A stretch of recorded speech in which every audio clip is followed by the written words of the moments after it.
Bonjour, j'aimerais dans cette courte vidéo introduire une nouvelle notion qui est la notion de vecteur normal. Donc en fait, ici, on pourrait presque ajouter un nouveau chapitre, vecteur normal. Et c'est quelque chose d'assez important pour la suite. Voilà, donc lisons la définition. Donc nous avons une droite D. Vous voyez, on a une droite D. Oups, pardon. Une droite D avec un vecteur directeur, donc le vecteur directeur D que je peux refaire au-dessous. Donc vous avez un vecteur directeur en rouge. Qu'est-ce que c'est un vecteur normal? Eh bien, c'est un vecteur normal, c'est un vecteur n, déjà on l'appelle, n comme normal. Et en fait, c'est un vecteur dont le produit scalaire avec le vecteur D vaut 0. Autrement dit, c'est un vecteur, je dirais, c'est beaucoup plus simple de se souvenir de la chose suivante. Le vecteur normal à une droite, c'est un vecteur qui est perpendiculaire à la droite. N, il est perpendiculaire à la fois au vecteur D et à la droite D. Donc, je peux mettre la flèche ou pas là-dessus. Je vais mettre et D. Et vous voyez, sur le croquis, un vecteur normal, il est donné ici. C'est le vecteur N. Et vous voyez bien ici qu'on a un angle droit.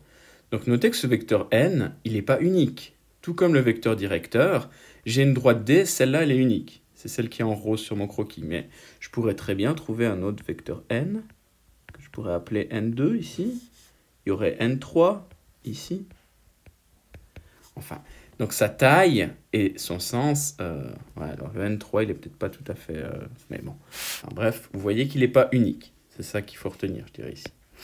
Deuxième chose, remarque, si le vecteur directeur de la droite D est donné par D1, D2, alors on a automatiquement un vecteur normal, je dirais, qui est donné simplement en inversant les composantes du vecteur directeur et en mettant un moins devant l'une des composantes.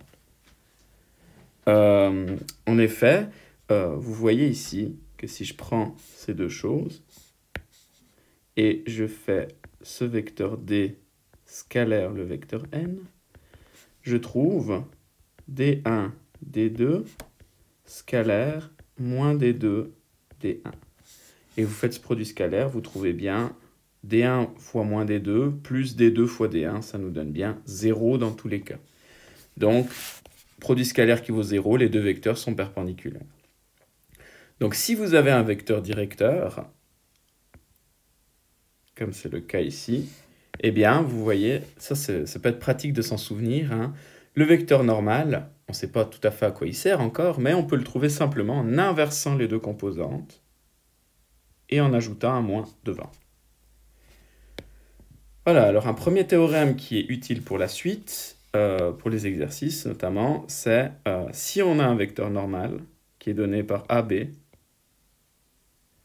non, pardon, je lis un peu dans le faux sens. Vous avez une droite qui est donnée par AX plus BY plus C égale 0. Eh bien, vous n'avez pas besoin de calculer de vecteur directeur. Le vecteur normal est directement donné par cette chose-là. Petite démonstration. Je vais la faire car elle est rapide, mais de toute façon, vous n'avez pas à les étudier. On avait vu, je crois que c'était à la page 3, que un vecteur directeur de la droite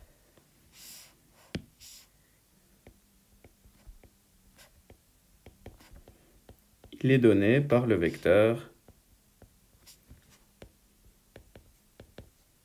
moins BA. Donc ça, on l'a utilisé dans les exercices aussi notamment. Alors maintenant, essayons de faire le produit scalaire. Si je fais ce vecteur directeur produit scalaire avec mon n de l'hypothèse, et vérifions si c'est perpendiculaire, moins BA scalaire le vecteur normal est donné par AB. Vous voyez, ce vecteur normal, je ne l'invente pas, c'est celui qui est donné dans le théorème. eh bien, ça va faire moins BA plus AB, ce qui donne bien 0.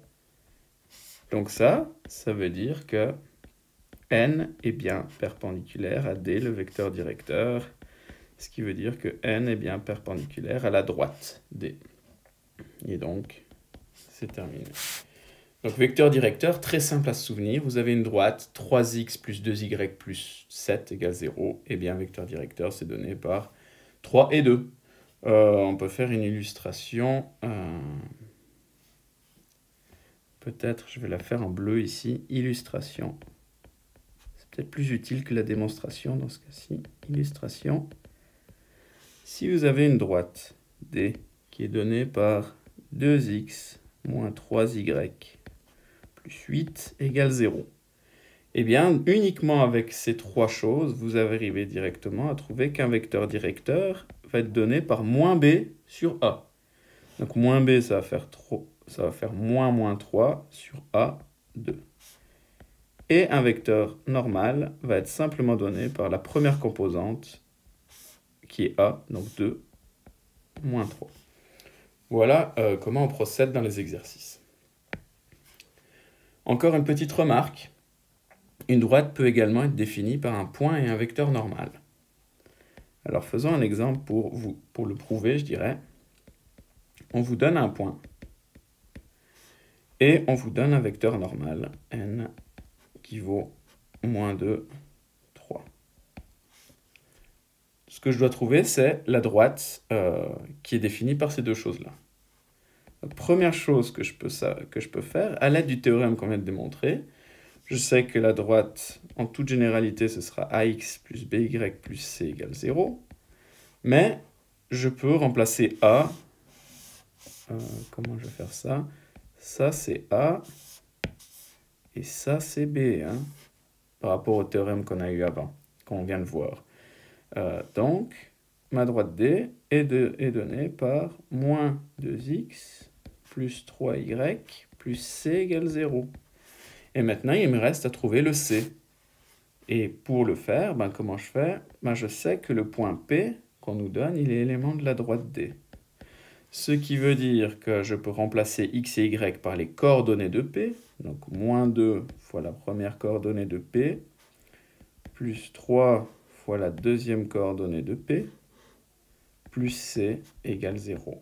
Et si je résous cette équation, ça va me donner moins 2 plus 6, je l'écris, moins 2 plus 6 plus C égale 0.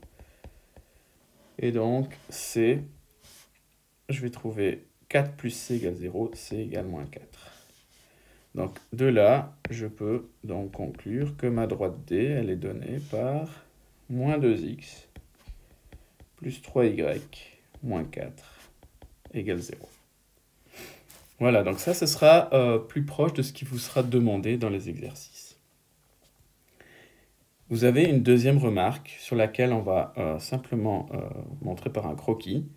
Deux droites sont perpendiculaires, donc souvenez-vous, droite perpendiculaire, produit des pentes qui vaut moins 1. Les vecteurs directeurs sont aussi perpendiculaires.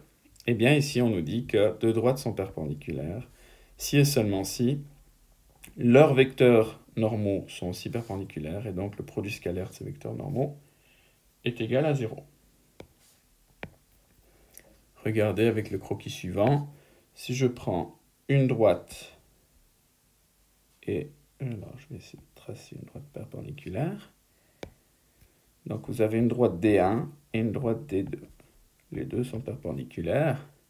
Si je regarde au niveau des vecteurs directeurs, eh bien effectivement, le vecteur directeur de D1 et un vecteur directeur de D2. Alors j'en prends deux, ils ne sont jamais uniques, mais ça, ce sera un vecteur directeur de D2, et ça, ce sera un vecteur directeur de D1. Vous voyez qu'ils sont également perpendiculaires. Et si je prends les vecteurs normaux, alors un vecteur normal de D2, ce serait ça, et un vecteur normal de D1, ce serait ça, par exemple. Donc ici, vous avez un vecteur normal de D2, vous avez bien cet angle droit, et ici, vous avez un vecteur normal à D1. Et si vous regardez les deux, ils forment bien également un angle droit. Voilà. Donc deux droites perpendiculaires, les vecteurs normaux sont perpendiculaires aussi.